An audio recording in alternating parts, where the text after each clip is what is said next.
Welcome to Guide Guru. We hope this video helps. You start by making sure the TV is online and your Google account is ready, because YouTube requires both.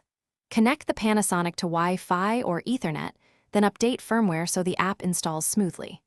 Once done, open the pre-installed YouTube app or go to Apps. If you don't see it, use the App Store.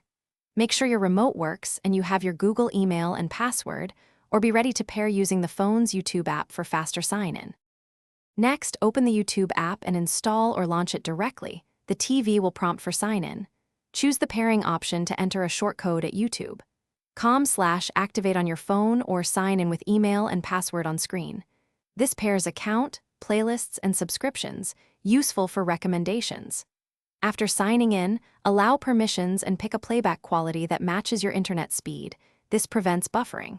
If you use the phone to cast, tap the cast icon and select the TV name. Finally, choose a video with the remote, use voice search, or cast from your phone for a quicker workflow. Casting preserves watch history and controls. If playback stalls, make sure phone and TV are on the same Wi-Fi, then restart the YouTube app or the TV.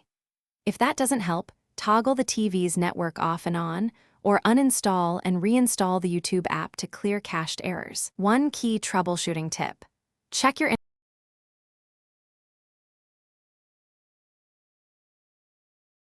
Thanks for watching.